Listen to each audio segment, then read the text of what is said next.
میں حدیث رسول لایا ہوں، لو مدینے کا پھول لایا ہوں۔ الحمدللہ رب العالمین والصلاة والسلام علی سید المرسلین وعلی آلہ واصحابہ اجمعین، اما بعد فاعوذ باللہ من الشیطان الرجیم، بسم اللہ الرحمن الرحیم۔ پڑھیے الصلاة والسلام علیک یا رسول اللہ وعلی آلک واصحابک یا حبیب اللہ، الصلاة والسلام علیک یا نبی اللہ وعلی آلک واصحابک یا نور اللہ، صلی اللہ تعالی علیہ وآلہ وسلم۔ ناظرین محترم، آپ کو ہم اپنے پیارے سلسلے درس حدیث میں خوش آمدید کہتے ہیں۔ رب تبارک و تعالی ہم سب کو حدیث سننے سمجھنے کی توفیق عطا فرمائے۔ ناظرین، اس سلسلے کے اندر ہم کوشش کریں گے کہ ایک حدیث پاک اور اس کے تعلق سے کچھ وضاحت اور تشریح آپ کی خدمت میں پیش کریں، اور کوشش کریں گے کہ جو اس حدیث کے راوی ہوں اس راوی کی کچھ نہ کچھ سوانح حیات، کچھ نہ کچھ بایوگرافی بھی آپ کے سامنے پیش کریں۔ امید ہے آپ لگن کے ساتھ اور بہت ہی ادب و احترام کے ساتھ حدیث پاک کے اس سلسلے درس حدیث میں شامل ہوں گے۔ آئیے آج کے ٹاپک کی طرف ہم بڑھیں، اس سے پہلے درود پاک کی فضیلت پر ایک حدیث سن لیتے ہیں۔ نبی پاک صلی اللہ علیہ وآلہ وسلم ارشاد فرماتے ہیں، زینوا مجالسکم بالصلاۃ علیہ فإن صلاتکم علیہ نور لکم یوم القیامہ، جس کا مفہوم یہ ہوتا ہے کہ اپنی محفلوں کو مجھ پر درود پاک پڑھ کر آراستہ کرو، اس لیے کہ یہ درود پاک پڑھنا کل قیامت کے دن تمہارے لیے نور ہوگا۔ صلو علی الحبیب صلی اللہ تعالی علی محمد صلی اللہ تعالی علیہ وآلہ وسلم۔ FGN چینل کے ناظرین، آج کے اس سلسلے میں ہم سب سے پہلے کوشش کریں گے کہ حدیث کا جو مقام ہے، جو مرتبہ ہے، وہ آپ کے سامنے واضح کریں، حدیث کی اہمیت کو آپ کے سامنے اجاگر کریں، اس لیے کہ اس سلسلے کے تمام ایپیسوڈز میں انشاءاللہ حدیث پاک بیان کریں گے اور اس کے بعد پھر اس حدیث پاک کی تشریح بیان کریں گے۔ تو آج کے سلسلے کے اندر ہم کوشش کریں گے کہ آپ کو مقام حدیث بتائیں، حدیث کا مرتبہ کیا ہے وہ بتائیں۔ سب سے پہلے یہ جان لیں کہ حدیث کہتے کسے ہیں، حدیث کی ڈیفینیشن کیا ہے۔ نبی پاک صلی اللہ تعالی علیہ وآلہ وسلم کے قول، فعل اور تقریر کو حدیث کہا جاتا ہے۔ یعنی پیارے آقا نبی کریم صلی اللہ علیہ وسلم کے جو اقوال ہیں، آپ کے جو فرامین ہیں، آپ کے جو افعال ہیں، آپ کے جو اعمال ہیں اور آپ کی جو تقریرات ہیں، ان کو حدیث کہتے ہیں۔ اور حدیث پاک کی جب یہ ڈیفینیشن آپ کے سامنے واضح ہو گئی تو آپ کو پتہ لگ گیا ہوگا کہ حدیث اپنے آپ میں کتنی اہمیت کی حامل ہے۔ یاد رکھیں، بحیثیت مسلمان، بینگ اے مومن، بینگ اے مسلم، جب ہم احکام شریعت پر عمل کرتے ہیں تو شریعت کے جو احکام جن اصول سے، جن پرنسپل سے، جن سورسز سے اخذ کیے جاتے ہیں، وہ علماء نے 4 بیان کیے ہیں، جن کو ہم اصول شرع کہتے ہیں، شریعت کے سورسز کہتے ہیں، شریعت کے پرنسپلز کہتے ہیں۔ ان 4 میں نمبر 1 ہے قرآن پاک، اور دوسرے نمبر پر ہے احادیث مصطفیٰ نبی پاک صلی اللہ علیہ وآلہ وسلم کے فرامین۔ تو اس تفصیل سے بھی آپ کے سامنے یہ بات بالکل واضح ہو چکی ہوگی کہ حدیث پاک اپنے آپ میں کیا مقام اور مرتبہ رکھتی ہے۔ اس لیے کہ آج بحیثیت مسلمان جتنے بھی ہمارے اوپر حقوق آتے ہیں، جتنے بھی فرائض ہیں، واجبات ہیں، یعنی احکام شرع ہیں، ان کا کہیں نہ کہیں ان کا استنباط قرآن و حدیث سے کیا جاتا ہے۔ قرآن پاک کے بعد جس کا درجہ آتا ہے وہ حدیث پاک ہے۔ اور حدیث پاک کیوں نہ اہمیت کی حامل ہو، نبی پاک صلی اللہ علیہ وآلہ وسلم نے خود ارشاد فرمایا، قال رسول اللہ صلی اللہ علیہ وسلم ترکت فیکم امرین، پیارے آقا ارشاد فرماتے ہیں میں تم میں دو چیزیں چھوڑ کر جا رہا ہوں، لن تضلوا ما تمسکتم بہما، اس کا مطلب ہوتا ہے کہ ان دو چیزوں کو جب تک پکڑے رہو گے کبھی بھی گمراہ نہیں ہوگے۔ وہ دو چیزیں کیا ہیں؟ پیارے آقا ارشاد فرماتے ہیں کتاب اللہ و سنت رسولہ، یعنی قرآن پاک اور نبی پاک صلی اللہ علیہ وسلم کی احادیث۔ یہ دو چیزیں وہ ہیں جس کے بارے میں پیارے آقا نبی اکرم صلی اللہ تعالی علیہ وآلہ وسلم نے ارشاد فرمایا جب تک ان دو چیزوں کو پکڑے رہو گے لن تضلوا، ہرگز ہرگز گمراہ نہیں ہوگے۔ اس حدیث پاک سے آپ کو نبی پاک صلی اللہ علیہ وآلہ وسلم کے فرامین کی اہمیت سمجھ میں آ رہی ہوگی کہ کس قدر مرتبہ ہے حدیث کا۔ اور دوسری بات، آج کچھ لوگ یہ بھی سمجھتے ہیں کہ حدیث کی کوئی ضرورت نہیں ہے، جب قرآن موجود ہے جو کلام الہی ہے تو قرآن کے ہوتے ہوئے اب حدیث کی حاجت اور ضرورت نہیں ہے۔ نہیں، معاذ اللہ، ایسا نہیں ہے۔ یاد رکھیے، قرآن پاک کو سمجھنے کے لیے حدیث پاک بہت ضروری ہے۔ اگر ہم حدیث کو نکال دیں اور صرف قرآن کو سامنے رکھیں تو پھر ہم قرآن کے صحیح معنی اور مفاہیم کو نہیں سمجھ سکتے۔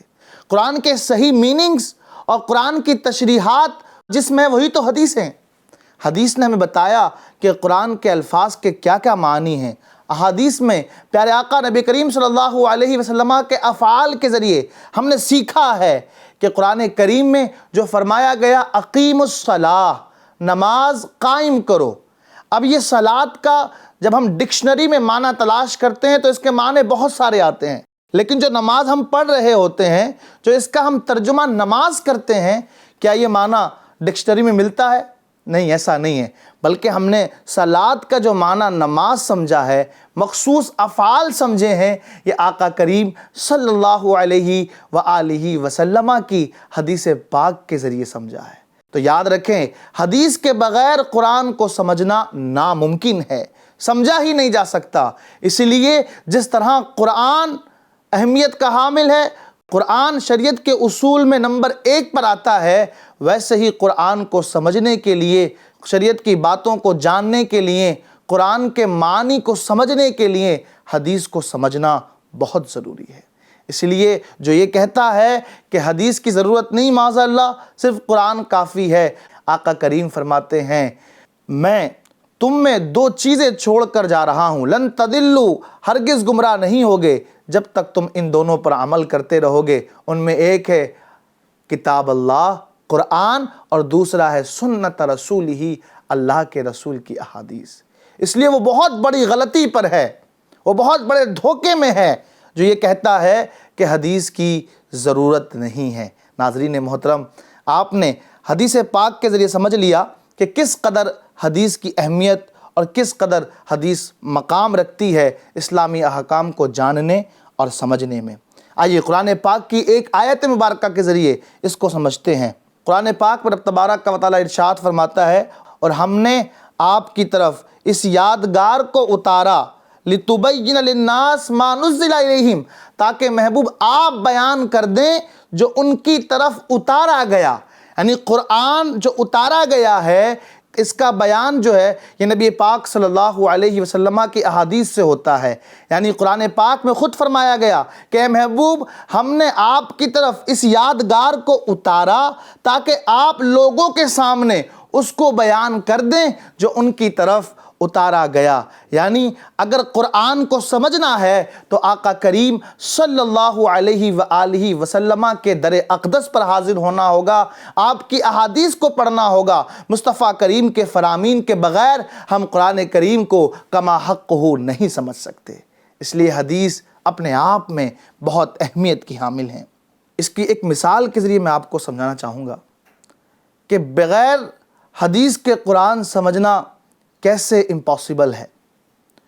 قرآن کریم میں رب تبارک و تعالیٰ ارشاد فرماتا ہے چور اور چورنی ان کے ہاتھ کاٹ دو جزاء بما کسبا، یہ ان کے کیے ہوئے کا بدلہ ہے۔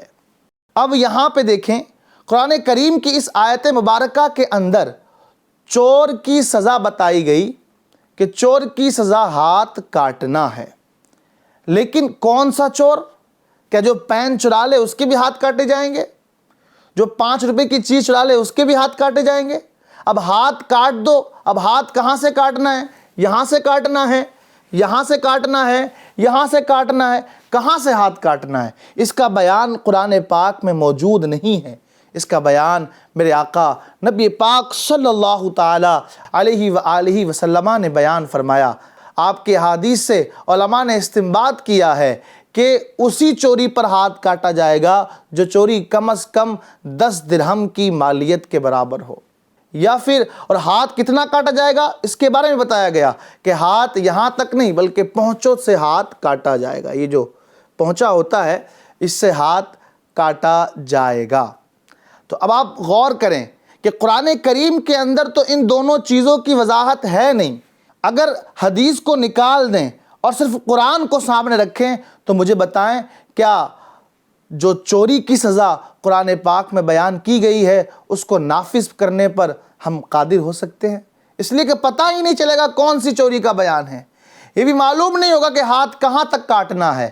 تو بات سمجھ میں آ گئی کہ اگر قرآن کو سمجھنا ہے تو ہمیں حدیث مصطفیٰ صلی اللہ علیہ وآلہ وسلم کو سمجھنا ہوگا۔ اس لیے کہا جاتا ہے کہ حدیث کے بغیر قرآن کو سمجھنا ممکن نہیں۔ ایک اور مثال لے لیں جس سے آپ کو بالکل یہ بات واضح ہو جائے گی کہ حدیث کے ذریعے ہی قرآن کو سمجھا جا سکتا ہے۔ قرآن کریم میں رب تبارک و تعالیٰ ارشاد فرماتا ہے کہ جو لوگ ایمان لائے اور جنہوں نے اپنے ایمان کو ظلم سے نہ ملایا، اولئک لہم الامن، انہی کے لیے امن ہے، وہم مہتدون، اور وہی راہ پر ہیں۔ اب دیکھیں یہاں جو فضائل بیان کیے گئے ان ایمان والوں کے بیان کیے گئے جنہوں نے اپنے ایمان کو ظلم کے ساتھ نہ ملایا، اور ظلم کہتے ہیں وضع الشیء فی غیر محلہ، چیز کو غیر محل میں رکھ دینے کا نام یہ ظلم ہوتا ہے۔ تو صحابہ اکرام نے عرض کی اے اللہ کے رسول ہم میں سے کون ہے جو اپنے آپ پر ظلم نہیں کرتا؟ تو اس کا مطلب تو یہ ہوا ہم میں سے کوئی مومن نہیں ہے۔ حالانکہ یہاں ظلم سے مراد وہ ظلم نہیں ہے جو سمجھا گیا، بلکہ یہاں ظلم سے مراد ہے ان الشرک لظلم عظیم، کہ شرک بڑا ظلم ہے۔ یہاں مراد وہ کہ جو ایمان لائے اور جنہوں نے شرک نہیں کیا۔ تو اس کو سمجھنے کے لیے صحابہ اکرام کو بھی جو عربی ہیں، عربی زبان کے جانکار ہیں، جن کی مدر ٹنگ عربی ہے، ان کو بھی اگر قرآن پاک سمجھنا ہوتا تو وہ بھی آقا کریم کی بارگاہ میں حاضر ہوتے۔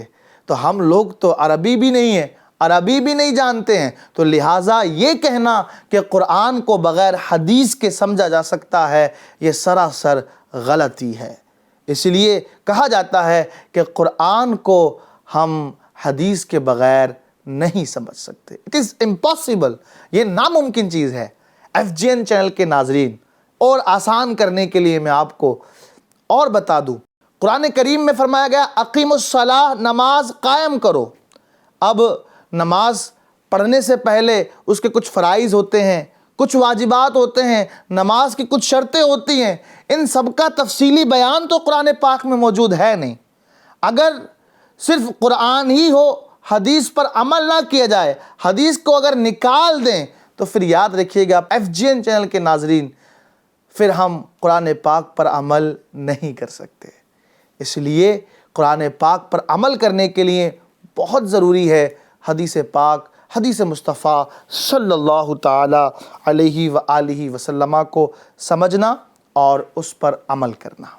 ان تمام توضیحات کے بعد امید ہے کہ آپ کے سامنے یہ بات بالکل واضح ہو گئی ہوگی کہ قرآن کے بعد حدیث کا مقام ہے، اور حدیث کے بغیر قرآن کو سمجھنا امپاسبل ہے، یعنی ناممکن ہے۔ قرآن فرماتا ہے یہ کوئی بات اپنی خواہش سے نہیں کرتے، وہ تو نہیں مگر وحی جو انہیں کی جاتی ہے۔ یعنی پیارے آقا کوئی بھی بات اپنی طرف سے نہیں کہتے، پیارے آقا احکام شریعت میں جو بات ارشاد فرماتے ہیں وہ احکام الہی ہوا کرتی ہے، وحی الہی ہوا کرتی ہے۔ اور نیز یہ بھی یاد رکھیں، حدیث پاک پر عمل کرنے کا خود حکم قرآن کریم میں آیا ہے۔ قرآن کریم میں رب تبارک و تعالیٰ ارشاد فرماتا ہے، رسول جو تمہیں دیں فخذوہ، تو اسے لے لو، وما نہاکم عنہ فانتہوا، اور جس سے منع کرے اس سے بچ جاؤ۔ یہاں فخذوہ کے تعلق سے علماء فرماتے ہیں کہ یہاں جو بھی پیارے آقا دیں، چاہے وہ پیارے آقا کا قول ہو، پیارے آقا کا فرمان ہو یا کوئی دیگر چیز ہو، ان سب کو لینا ضروری ہے۔ فخذوہ اس بات پر دلالت کرتا ہے۔ جب قرآن کریم میں خود رب تبارک و تعالیٰ نے ارشاد فرما دیا کہ محبوب جو تمہیں عطا کرے اسے لے لو، تو پھر حدیث پاک کو ہم دین سے، شریعت سے، اسلام سے الگ نہیں کر سکتے۔ قرآن کو سمجھنے کے لیے حدیث کو پڑھنا بہت اہم ہے۔ ایک جگہ اور رب تبارک و تعالیٰ ارشاد فرماتا ہے، جس نے رسول کی اتباع کی اس نے اللہ کی اتباع کی۔ یعنی اللہ نے اپنی پیروی کو فرمایا کہ جس نے رسول کی پیروی کی اس نے اللہ کی پیروی کی۔ تو گویا کہ رسول کے احکام کو ماننا یہ اللہ کے حکم کو ہی ماننا ہے۔ اس لیے ہم قرآن اور حدیث کو ایک دوسرے سے الگ نہیں کر سکتے یہ کہہ کر کے کہ قرآن ہے تو اب حدیث کی کوئی اہمیت، کوئی ضرورت نہیں ہے۔ بلکہ ایک جگہ اور ارشاد فرمایا گیا، یعنی پیارے آقا وہ ہیں جو لوگوں کے لیے ستھری چیزوں کو حلال فرماتے ہیں اور گندی چیزوں کو حرام فرماتے ہیں۔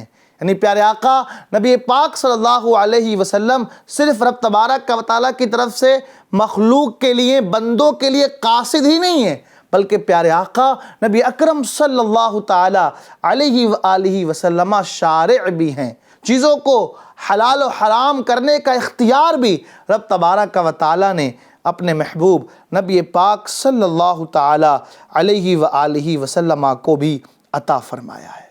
اس لیے جو منکرین حدیث ہیں، جو حدیث کا انکار کرتے ہیں، کہتے ہیں حدیث کی قرآن کے ہوتے ہوئے کوئی ضرورت نہیں ہے، انہیں ہوش کے ناخن لینا چاہیے اور یہ قرآن پاک کی آیات کو پڑھنا چاہیے جس میں آقا کریم صلی اللہ علیہ وسلم کے اقوال کے بارے میں فرمایا گیا، وَمَا يَنطِقُ عَنِ الْهَوَىٰ، کہ یہ محبوب اپنی طرف سے نہیں بولتے ہیں، بس فرق اتنا ہوتا ہے کہ زبان مصطفیٰ کی ہوا کرتی ہے، حکم رب تبارک و تعالیٰ کا ہوتا ہے۔ FGN چینل کے ناظرین، امید ہے آپ ہمارے اس سلسلے کے ذریعے کافی حد تک سمجھ چکے ہوں گے کہ قرآن کریم کے بعد حدیث پاک کی کس قدر اہمیت اور کس قدر بزرگی ہے۔ اس لیے آپ سے گزارش کروں گا کہ آپ ہمارے اس پیارے اور خوبصورت سلسلے میں جس کا نام ہے درس حدیث ضرور شامل ہوں، تاکہ آقا کریم کے افعال، آقا کریم کے اقوال، آقا کریم کی تقریرات، یعنی آقا کریم کی حدیث کو پڑھ کر کے میں آپ کو سناؤں اور پھر اس سے ملنے والے مدنی پھول میں آپ کی خدمت میں پیش کروں۔ یقیناً خوشخبری حدیث پاک کا مفہوم ہے کہ رب تبارک و تعالیٰ اس بندے کے چہرے کو تر و تازہ رکھے جو حدیث پاک کو سنے اور دوسروں تک پہنچائے۔ یعنی پیارے آقا نے اس کے چہرے کو سر سبز و شاداب رکھنے کی دعا کی ہے جو حدیث کو سنتا ہے، یاد کرتا ہے اور پھر دوسروں تک پہنچاتا ہے۔ اس لیے بڑی سعادت کی بات ہوگی آپ کے لیے بھی اور میرے لیے بھی کہ ہم اس خوبصورت سلسلے میں انشاءاللہ ہم ہوں گے اور آپ ہوں گے، اور آقا کریم کی حدیث پاک کی خدمت اس طور پہ کریں گے کہ آپ سنیں گے اور میں انشاءاللہ پڑھ کر کے سناؤں گا۔ رب تبارک و تعالیٰ ہمیں خادمین حدیث میں رکھے اور حدیث پاک سے محبت کرنے والا بنائے۔ صلو علی الحبیب صلی اللہ تعالیٰ علی محمد صلی اللہ تعالیٰ علیہ وآلہ وسلم۔ میں حدیث رسول اللہ